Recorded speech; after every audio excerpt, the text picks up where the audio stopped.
భయ్యా నమస్తే. नमस्ते। आपका नाम? షాబుద్దీన్ है మేడం। లోక్సభ ఎన్నికలు వచ్చాయి. ఏ పార్టీకి ఓటేయాలనుకుంటున్నారు? నేను బీజేపీకి వేయాలనుకున్నాను, బీజేపీకి దల్నా चाह रहे अपन। ఎందుకు బీజేపీ అంటే మైనారిటీ ద్రోహి అని కాంగ్రెస్ नहीं చెప్తుంది. नहीं वैसा कुछ भी नहीं मैडम, बीजेपी में हम हिंदुस्तान में भी है, हमारा भी भारत है। हमारे को मोदी 10 साल से कुछ ऐसा कुछ प्रॉब्लम नहीं दिया, सबको भी जो ऑल कैश को जो दे रहा वो भी हमारे को दे रहा, उससे हमारे को कोई दुश्मनी नहीं है।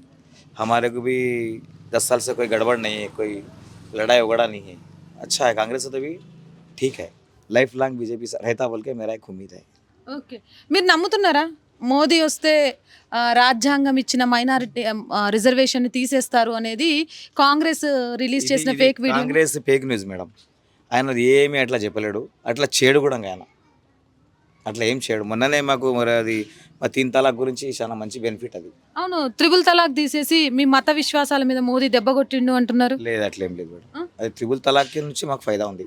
మంచి మా ఇంటికి వస్తే రానట్లా మేము పెట్టుకోవాలంటే ఒక బిడ్డను పెట్టుకుంటాం, ఎన్ని బిడ్డలు పెట్టుకుంటాం ఇట్లా ఇంట్లో చెప్పండి. నాకు 4 బిడ్డలు ఉన్నాను సపోజ్, ఎన్ని బిడ్డలు ఇంట్లో పెట్టుకోవాలి? అట్లా తప్పు అది. అంటే నిజంగా మోదీ బీజేపీ ద్వేషం మైనారిటీలలో లేదా? ఎందుకు లేదు మేడం, అట్లేం లేకుంటే ఎందుకు ఉంటుంది చెప్పు. ఆయన ఏం తప్పు చేసిండని ఉంటుంది? ఏం తప్పు చేయలేడు, మేమైతే చూడలేదు, మేము కూడా చదువుకున్న వాళ్ళం. మాకు అట్లేం లేదు, మాకు ప్రతి హిందూ క్రిస్టియన్స్ ప్రతి ఏది వాళ్ళకి ఏది ఇస్తున్నాడో మాకు అది ఇస్తున్నాడు. మాది ఏది మాకు ఏం ఆబ్సెంట్ చేయలేడు, ఏది ఆబ్సెంట్ పెట్టలేడు. వాళ్ళ సరిత మాకు కూడా ఇస్తున్నాడు. అట్లా ఆయన దృష్టిలో ఉంటే మాకు ఇవ్వకపోగలదు మరి. మా అమ్మకు పెన్షన్ వస్తుంది, మా అమ్మకు బియ్యం వస్తుంది, మాకు 2000 వస్తాయి మోదీవి. అది మాకు కూడా ముస్లిం కాబట్టి అని తీసేస్తే తీయచ్చు కదా ఆయన, అట్లేం చేయలే కదా మరి. అట్లేం లేదు మేడం, అంతా ఉండాలి. మాది కూడా భారతదేశం, మాకు హక్కు ఉంది. ఆయనకు మాకు చూడాలని కూడా ఆయనకు కూడా హక్కు ఉంది.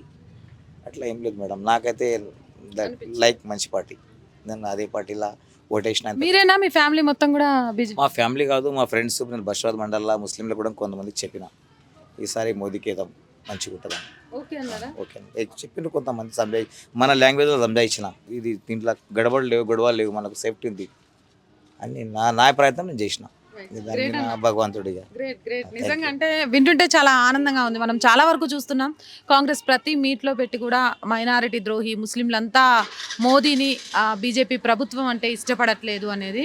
కానీ మోదీ ప్రభుత్వం వచ్చిన తర్వాతనే దేశంలో మత కల్లోలాలు, మత విద్వేషాలు, మతం పేరుతోటి విధ్వంసాలు సృష్టించే ప్రయత్నాలు అడ్డుకట్టబడ్డాయి. మా ఇంటి మొత్తానికి బ్లేమ్ చేద్దాం అనుకుంటారు అంతే, వేరేదేం లేదు.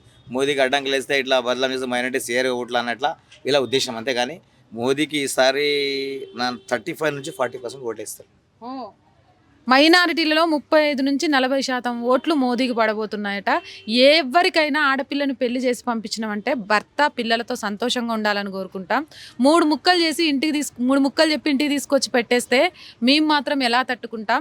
ఇంత గొప్ప న్యాయం చేసిన మా ఇంటి ఆడపడుచులకు ఆయనకు కాకుంటే ఇంకెవరికి ఓటేస్తామని చెప్తున్నారు. నిజంగా ఇది మార్పు, భారతీయులం అనే మార్పు ప్రతి ఒక్కరిలో వస్తుంది అని చెప్పడానికి నాందిగా చెప్పుకోవచ్చు. నిజంగా థ్యాంక్ యూ అన్న.